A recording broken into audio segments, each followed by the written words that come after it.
so we're going to walk over here. We're just going to pass the ranger headquarters, and you'll see these are all the different trailheads that we have here at Floraview Mountains. And yeah, we've already made it through the first 6. Not too bad. So next up, we will be going to our informative kiosk and learning about several different things in the park. But first, I want to mention it is the 25th anniversary of PP&L. So yeah, so we'll be celebrating 25 years of perennial perfection here at PP&L. So look to hear more about all the celebrations that we have in store for 2024. All right, so let's head over to stop number 7. All right, stop number 7, we are celebrating waterfalls. This is Watching for Falls, a waterfall trio.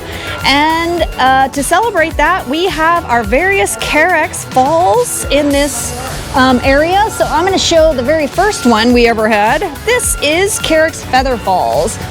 Check out that monster. So it's nice and flowy like a waterfall. This is a hybrid of multiple species from multiple continents. And that's how we came up with this Carex Feather Falls. This is from the same breeder as the Hellebore Frostkiss, the Delphinium delginus, and the Echebeckia submarina, Bart Nordhaus. So he's always busy tinkering around in some breeding. So that is Feather Falls. Then we have the green one, which is Ribbon Falls. And this one, while it's just green, it serves lots of purposes. Not everything needs to be variegated, and also a great landscape item. Super tough, just like Feather Falls, pot filling, and I think it's a great replacement for some of the other grasses that tend to fail in the landscape, such as Liriope. So check it out, try it out. Well, we're super excited though. We did discover a whole new waterfall. This one right here. Ooh, I just tripped over the Feather Falls. You got to be careful. It's slippery around here. That's why you got to wear some traction on your boots. All right, so we have Carex Moon Falls. This is all new for 2024, and just look at that coloration. Very nice. And if you'll notice, it is the reverse variegation of Feather Falls. So Feather Falls, the variegation's on the edge, and Moon Falls, it is straight down the middle. So it makes it for a brighter plant. Now, to some people, you might think, wow, that looks a whole lot like another grass I've seen, but it's an older grass called Evergold. So at this informative station, we have a comparison. So this is Moon Falls in a 1.5 gallon, and this is Carex Evergold in a 1.5 gallon. So there's the difference, both planted at the same time, and wow, what a difference it is. So I like to think of Carex Evergold or Carex Moon Falls as Carex Evergold XXL or Carex Evergold on steroids. So just look at that difference. That's a no-brainer to me to put into your program. Nice, fast-filling grass on this Carex Moon Falls. So look for this one in 2024, but we are selling out, so be sure to get your order in on the Moon Falls. All right, we're making our way around. Along the way to stop number 8, we will see a few other things. So let's take a stop at this Echebeckia submarina Glow Swoop. This one looks similar to the new Limonada, but it does have some differences. So it's a little bit warmer in tone, a lot more doubling on the flowers, the semi-double. And in this cooler temperatures that we're experiencing right now at Floraview Mountains, we are seeing some pink tinges in there, which you'll see whenever you get the cooler temperatures. This swoop is a taller plant compared to Limonada. So there are some differences. While they look the same, there are some differences on those. And these are already available at PP&L. And our Echebeckia program available in a 72 as well as a 32 cell fast track now. All right, we're making our way to a palette of color, but we're starting to see some colors, some nice colors along the way in this Euphorbia Minors Merlot. So this one has the nice deep dark foliage, and it is a seedling of Purpurea, so we see the same vigor as that species, but in that nice dark color. And right now they're starting to come into bloom, and the Euphorbia just have the strangest looking flowers, very interesting, almost alien-like. But It is just a euphorbia. So this one is a great one for your landscape with that vigor in that black color. Available as a 72 cell. All right, we're making our way to a palette of color. So we want to showcase here this nice new series called Color Rocks Sempervivums. So this one, we've had a couple colors for a while. The first two on your right, the Arctic white here and the coral red. Those were the first two that we introduced in the park here. But we've added some colors. We found some new colors. So the breeder at Belgian Cactus has been busy, and we found a lemon-colored variety called Lemon Flare right here in the middle, which we love, and it's super contrasty with the first two. Then next here we have Coconut Crystal, which is a bigger variety, which would be great as a centerpiece in a mixed bowl. And then last but not least, we have Ruby Lime, which definitely color shifts throughout the year. So right now it's more on the green side, but expect it to get some red tones soon enough. So these is a great lineup, and there are a few others coming along the way. So stay tuned for this Sempervivum Color Rocks series, available as a 50 cell at PP&L. Also in this display, we have a couple of the Super Simps. If you're looking for a big Sempervivum, we've got this one here, which is Jade. And then this one here is Gemstone. Nice. This one also changes colors throughout the year on Gemstone. And then my fan favorite on the Super Simps is the Onyx, which is this dark variety here. And this variety, unlike other Sempervivums, it stays the dark color year-round. So a great variety as a standalone and also as a centerpiece in a bowl. And just take a look at that Lemon Flare. Here it is as an older plant. And this one, like other Sempervivums, it does change colors throughout the year. It starts out as a lime color. So you can see this little pup here. These are also known as hens and chicks, by the way. This little one here is still lime green. That's the color it is in the winter.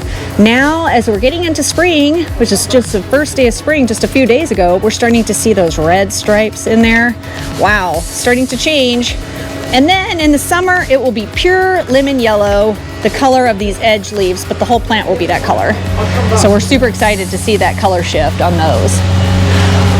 All right, so that's a palette of color. Let's step around and let's learn a little bit about a new phenomenon that we've seen in the park called pink electricity. So this is an interesting phenomenon that happens when two plants come together. And along this, in this area, we have the two plants that do come together called Cordyline Electric Pink right here. So this one is not a new plant, but it nearly went extinct. We couldn't find it anymore. But recently we've rediscovered it and we've started multiplying it. And so now we're starting to see a lot more Cordyline Electric Pink back available. This one is available at PP&L as a 72 cell liner. Look at those beefers. So that is a nice big size for the Cordyline in that 72 cell size. So yeah, stay tuned for more on that Cordyline Electric Pink, available now at PP&L. So to get the pink electricity, you also need another plant, and that one is Dianthus Electric Dreams. So this is from our friends at Plant Haven. This is in the Wetman breeding portfolio, so expect the same hardiness as you see in the Wetman genetics. This one is very pretty much in line with the single star series, and it will fill a quart pot. Also, it will fill a 2.5 gallon quart, not a gallon, 2.5 quart, and you'll just see that nice bubblegum pink flowers. There's the other stars are not this color. This one really stands out in the field. So stay tuned for that one. Like the other Wetman Dianthus, these do need to be fall planted. They do need vernalization to bloom. So we're going to make our way to the last informative kiosk, but before we get there, we're going to look at this nice pepperminty, wow, look at that Dianthus. This one is Pinball Wizard, not new. but we really like it. It is a striking dianthus, also in the Wetman portfolio. This one is a nice big dianthus. We recommend it for 1.5 gallon, 2 plants per pot, and planted in the fall around week 35 to 40 to get a nice size plant. Dianthus Pinball Wizard. All right, last stop along the way, campers. You're almost done, and then you can kick off your shoes, drink some water, and relax. So this last little informative kiosk, we are going to awaken your senses. So we need to do sight, touch, and smell here. So for sight, we have a brand new plant called Coprosma Eclipse. So look at the color of this plant. And if you look closely, it's very shiny. It almost looks as though we sprayed some WD-40 on there. But at the park, we would never do that to our plants. So this one is just naturally shiny, also known as the mirror plant. But this particular mirror plant has a very nice edging in the reds and pinks. So that's Coprosma Eclipse. And this one is not hardy, but it would make a great filler in combinations or a nice little quart pot in other areas of the country where it's not hardy. All right, now for part of our sensory experience, we're going to check out Senecio Angel Wings. Come up and touch this one. See how soft it is. Wow. This one is a great plant. It can be used as a standalone, but also we're finding it can be used as components, and also it can be used big and small. Check out that white on white. Nice look on the Senecio Angel Wings. And then also for sight, we have another Senecio called Senecio Skyscraper. Behold the skyscraper. Look how tall that one is. And isn't it interesting that the Senecio Skyscraper is in the Senecio genus as well as the Senecio Angel Wings? Just really showcases the diversity of the plant world there. So we're not finished with our sensory experience. We have one more thing, our nose, we have to smell. Let's smell this one. This is Olearia Spring Bling. Whoo! Almost burned your eyes. A very pungent smell. It's a good kind of a sagey smell if you like it. Some people don't like it, but a great plant in the garden, to keep away the critters. And also in the spring, you'll get all these little daisy-like flowers that will just coat the plant. And this one, you can tell it's almost there. Not quite for the first day of spring, but it's getting there. It's starting to open up, and we can't wait to see what it has in store. So we'll be here later to come and check out this one in full bloom. Well, hikers, that's the last of our stops. So we're going to go see and go stamp the rest of our book and check out with Ranger Steve Linvey here. He's the sales director, and we're going to go and get our last 4 stamps, and then we'll be able to get our prize. How was the trail? It was great. We had a great learning experience, and yeah. So we'll do... Oh, you did the wrong one there, Ranger. All right, that's okay though. We all make mistakes, so we're gonna go palette of color there, and then we're gonna do pink electricity and awaken your senses. All right, complete. So now we get a flashlight. So this is gonna, yeah, thank you. And this will lead us to more explorations in the future. And so we'll see you soon.